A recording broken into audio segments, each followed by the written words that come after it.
Hi guys, just thought I'd do a quick review on my new Gotway ACM 16-inch wheel. It's the 820 watt battery version. Received it today from Speedy Fix. Thanks Ian. Literally ordered it yesterday, got it today. I've charged it to about 80% and I'm going to give it a quick run. From my house to here, it feels very good, very fast, very solid and stable. I'm going to ride it down this alleyway. This is the route I take to work. Each day. It's about sort of 2.5 miles, so I know it very well. So it's nice and safe in terms of knowing where all the cambers are and the little ditches and stuff like that. So I'm going to take it down here. There's a little hill at the end, see how it performs on that. Then I'll turn around and come back, and I'm going to do some tight turns on here, which is effectively where I learnt to ride my 9.1. And we'll see how it performs. So as I said, this is the route I take to work. Nice and leafy. Normally it's full of mums and prams and kids, so you've got to go a little bit slowly. But yeah, it's a nice quiet route. I'm going to use this as my test for my new Gotway, because I know the route and I know where all the dips and cambers are, so I can be confident that I'm not going to fall off. So here we go, down here, lots of bumps. Straight away I can feel that the Gotway is solid and planted is the best word for it. Nice and planted. The 9-bot on that bit there, I generally kept to the left over here, because some of those dips would feel quite sort of jarring, whereas on this, no dips, no jarring whatsoever, nice and smooth. So here we go, uphill. This is probably about I don't know, 18 degrees, something like that. 9-bot you used to get up here fine, but it would struggle as you got to the top, especially if you hadn't put up enough speed to begin with. This one, while I was talking to you, I wasn't really concentrating on my speed and I was just crawling up, and there was no problem whatsoever. So this is the end of that route. What I'm going to do is I'm going to turn around and go back the way I came, back down here. And then go back to that road I told you about that I learnt to ride my 9.1 on, and do some sharp turns, and just see how we get on there, because there's a slight difference on this than the 9-bot, where when you accelerate the pedals dip more, and when you brake they go back more, and on the 9-bot I had it on setting 1 in terms of sort of hardness. They didn't move at all really. You know, they were pretty solid, so even under hard acceleration they stayed pretty much where they were, whereas this one, when you accelerate they dip down and when you brake they dip up. So not a bad thing. And to be honest, it feels like you're more in touch with what the unit's doing, but it's different. You know, so just need to get used to it, just like driving somebody else's car, I guess. So I'm going to do some tight turns up there and just see how that dipping changes the way in which I need to sort of manage my turns, and I'll let you know. So just going back to that road, I just wanted to show you where I would have to ride. So this area here is where I'd ride along on my 9-bot on the right here, because what you get is lots of bumpy bits. See here, which, although they were okay on the 9-bot, I didn't have any problems with them. It was just quite jarring going over them.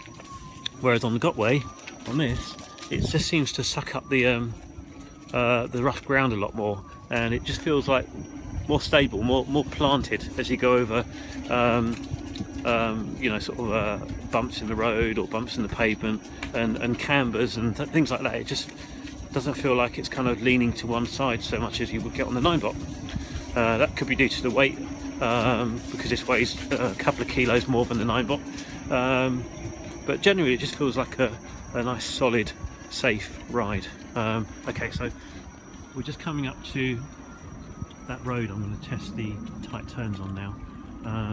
So what I'm going to do is I'm just going to ride along here, and at the end there I'll just do a sort of a tight turn and see how it feels with the way the pedals sort of dip up and down.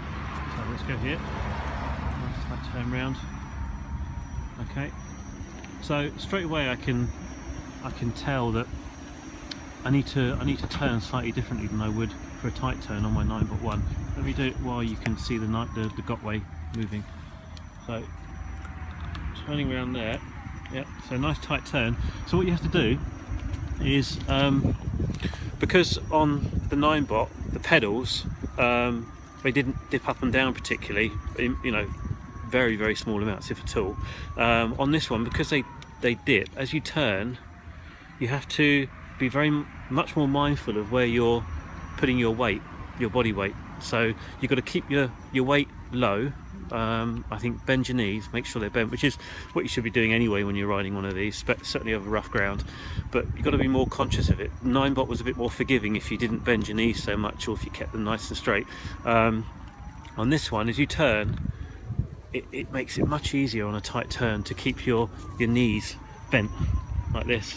And what happens is, as you turn, it wants to put your weight forward, and because the pedals are dipping anyway, what you need to do is anticipate that, and as you turn and your pedals dip forward, sort of move your body weight back a little bit. So bend your knees and just lean, you know, push your backside back over the unit. So what you're doing is you're keeping your center of gravity over the center of the unit, because what will happen is you'll move slightly forward because the pedals dip, and it makes it harder to keep your balance as you go around in a tight turn. So what I'm doing there is I'm just pushing my backside out, and keeping my knees bent, but pushing my backside back, and therefore moving my center of gravity, my weight, back over the center of the Gotway, which compensates for the pedals dipping a bit. And that's not a bad thing. I think it's actually, you know, all it does is it means that you've got to be more conscious of where you're putting your weight. But it's only a small thing, and it's one of those things that I think after a bit of time, certainly just maybe half an hour, you won't even think about. And all it's really doing is enforcing good practice when you ride these things, i.e. bending your knees and making sure you keep a good eye on where you're putting your weight as you move around, sort of, I guess, anticipating what your next move's going to be. So if you're gonna do a tight turn right, you need to bend your knees, you know, twist your hips in the direction that you want to turn, and then dip your foot and turn.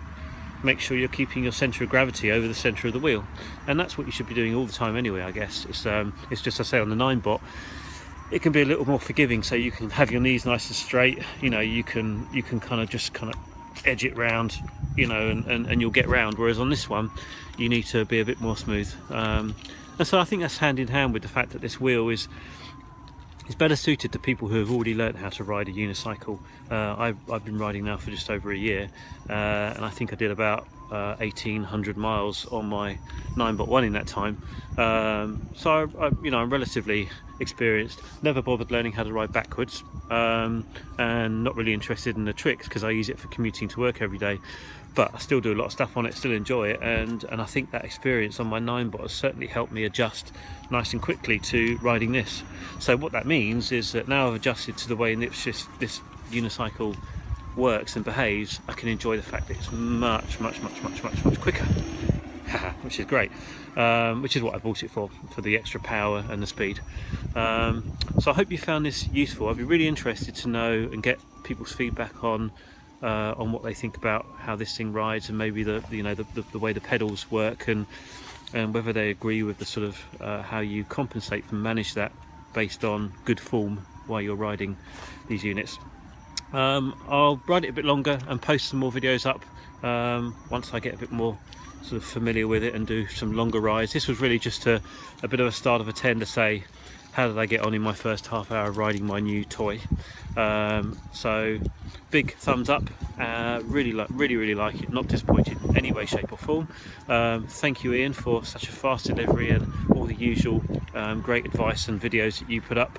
That was certainly key in my decision to buy this unit, and my confidence in riding it straight away was certainly based on watching your review and understanding how it works. So thanks everyone, cheers, bye.